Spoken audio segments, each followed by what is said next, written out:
Well, hi there everybody, and today I wanted to follow up with the Raptor 390 tower, which you will see is installed in this quad here. It was quite a quick and dirty build. This is an old ZMR 250 frame. I've got the Fire 2600 motors on one of the old board cameras, which I can't remember the name of now.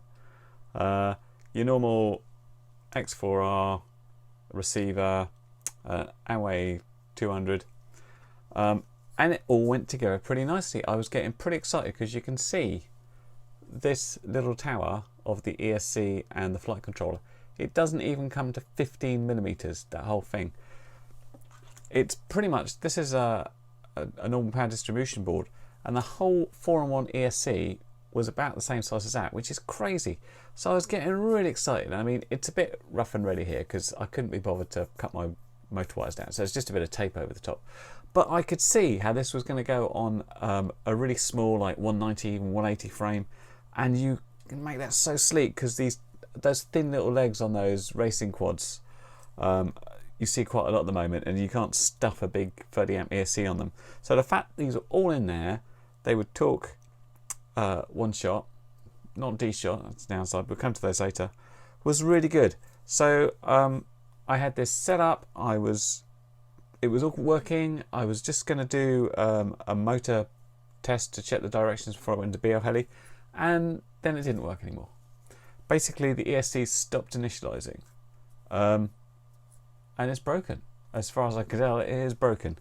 I've tried everything. I thought, oh, maybe the motor's desyncing, so I've tried changing the gyro interval and the PID rate in betaflight. I've even gone back to try and use PWM and changing the motor PWM rate. Nothing. I cannot get this to come up. My only conclusion is this is broken. So why am I making this video with a broken thing? Well, several reasons really. First off, there's some things I can tell you about it, some things that are bad, like the fact it's broken, some things which I liked about it, and I wanted to go through those. The next thing is that although I've got this product and it's broken, that's a pretty unfair appraisal of the product from my point of view, because so far 100% of the items I've got fail, and that's not going to be indicative of the whole thing. But I am interested to know from other people, if they've got it, how's yours doing? Did it go okay? Because there's a bunch of things that were difficult to do in this, and there are a bunch of things that are easy, and I want to go through these now and tell you what I had to do. And I'll just put this down for a moment if that's okay. So the first thing I did, and it's the same when I get any flight controller, is I plugged it straight into betaflight to see what version it was running. And this was running version 291. I thought, that's old. It's not super old, but things got really good around version 3. So I thought I'll flash it to the latest. Did it want to flash? No. Said it couldn't contact the bootloader. I tried a whole bunch of things to flash it on my Mac. I tried on Windows, I tried on a virtual Windows. Didn't want to know. I don't know why. I've never had a problem flashing things in the past. But I do hear certain things about these sort of, clone Chinese thing. And the firmware it runs is the SP Racing F3, which loads of the Chinese clones tend to. So in order to finally flash this, I had to use my Windows virtualization, download the ST Flash tool, and then power the flight control on, holding the boot pins to manually flash the betaflight hex firmware onto it, and that was okay. After that point it still wouldn't flash normally, but at least I was on the latest level of betaflight and I could go around setting it up. So if you had this and you were able to flash it easily, let me know, or if you had to go through the same thing, also interested to know. Just trying to get a feel of, like, have I just got one dodgy one? Did a few more people get these sort of issues? The betaflight setup was pretty easy, although there's a little bit trial and error needed. I had a look through the instructions and they didn't list anything about the UART ports. Port number 1, of course, was set up for USB. I eventually found out that serial was on UART 3, so I set up my X4R receiver there. No problem, set my endpoints up, check the movement, that was all good. Set my modes up, okay there.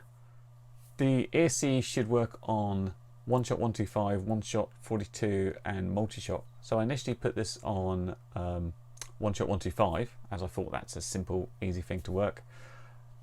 It came with a PID loop default of 1 kHz, which I changed to 2 kHz because it should support it okay. So I then came to wire up my motors and the power lead. This was pretty good. There's plenty of room to do the motor wires. The only slight issue I had was the battery lead, which is quite thick. The stuff they send you is a reasonably thick battery lead, so you had to be quite careful about not going on to the pad next to it. The battery pad could be a little bit thicker to help you out, or I could just use slightly different battery lead. But anyway, after I did that, I just had a careful check about my continuity around there, and that was all good. So after that, I popped the top on, powered up, all the ESCs powered up, nice beeps and little moves from the motor.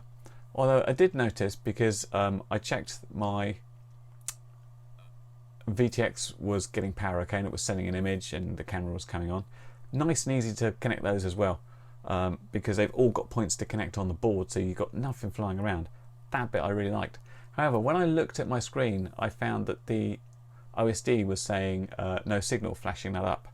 So I guess out of the box it doesn't come properly configured to actually send the OSD signal, which I found a bit weird. From trial and error and knowing that if UART1 is the USB, normally they're sort of shared between USB and data, and UART3 is serial, I figured it must be UART2. So I changed the UART2 settings as shown here on the screen, and then I got the OSD up. So brilliant. There's a full MWSD 1.5, which is a slightly older version, embedded in there, which is good. Downsides of this is there's nothing on this board where you can insert your FTDI adapter and change anything. And once again, there's nothing in the instructions to do it. There is a bit that talks about an ISB programming connector there, but it's not documented, so it might be something, it might not be something. Anyway, what you can do, because I don't like the default config, is change some stuff from your control. In fact, let's have a look at this here now. Let me plug it in and I'll connect it up. Okay, let's plug this guy in.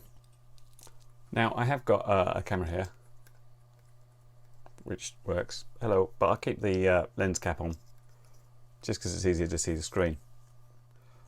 You will notice that by default we have the artificial horizon, which I really don't like. And we've got the voltage and the timer, which is good. You might want some other stuff, and you might want to turn stuff off and on. So you can order it via the control stick, which is up there, right there, and you go into the normal PID configuration. I'm going to look down here. And aside from PIDs, you've also got the option to, for example, I've got, well, I should have RSI going through.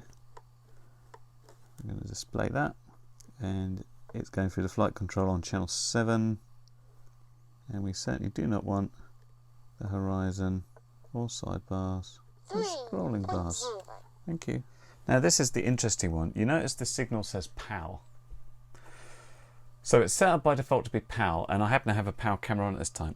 If you were on NTSC, you would have real issues here, because yeah, you can go and change it to NTSC on this, but at that point the screen would go all over the place, and you'd have a real hard time then remembering your particular moves to go into another one. You'd literally have to remember exactly how many moves I did, and you can see you can move it, but you kind of have to hold it for a certain amount of time, so it's not always accurate. It's such a weird oversight in my mind. Anyway, let's see if that looks better. We've now got an RSI, so I can arm. Just nothing will happen when I do that. And should say my modes, horizon. Manual. G-rate calm. Yeah.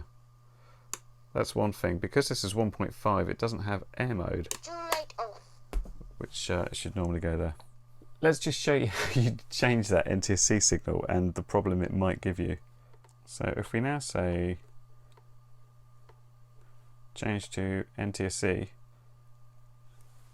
Now you've got problems. The question of exactly how to remember to get back to that screen is where this comes up. Let's just reset this.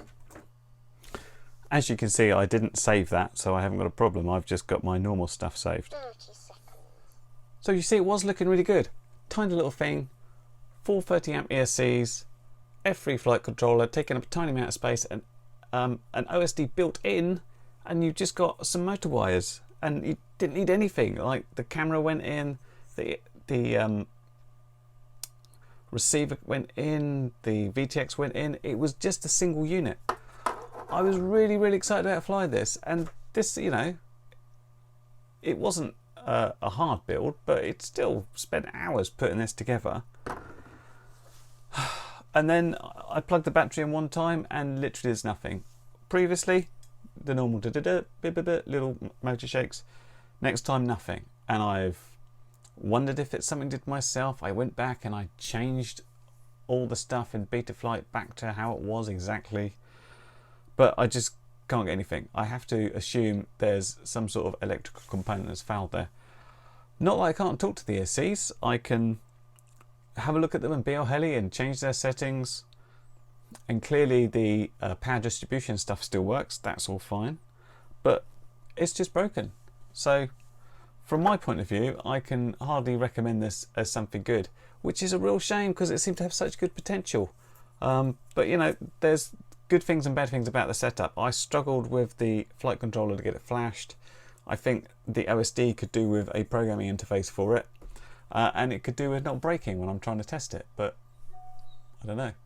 Meantime, I've sent GearBest a message saying, sadly it's broken, what would you like me to do? Or could you put me in contact with the guys at FlyColor and I can go through and see if we can figure something out. That was on Friday, it's Monday and they haven't responded yet. So I'm always very keen to follow up these first looks with some actual proper footage, which is why I had this built for the weekend so I could fly it. So rather than wait for them to eventually come back, I was like, well, this is what's happened, and meantime I'll send an email myself to FlyColor and see if I can find anything. But yeah, I'm very interested to hear anybody else's experiences, if they've used this, because maybe it's just like the curse of the reviewer, as Bruce Simpson gets all the time. My one's failed, but normally they're brilliant, or they all do this, I don't know, or there's probably a mix of in between. There's normally a 3 to 5% failure rate. Real shame. I hope I can get a replacement for it because I was really looking forward to it because it's so small. It's got such potential, but not this one. It's broke. Anyway, hopefully some progress will be made on this.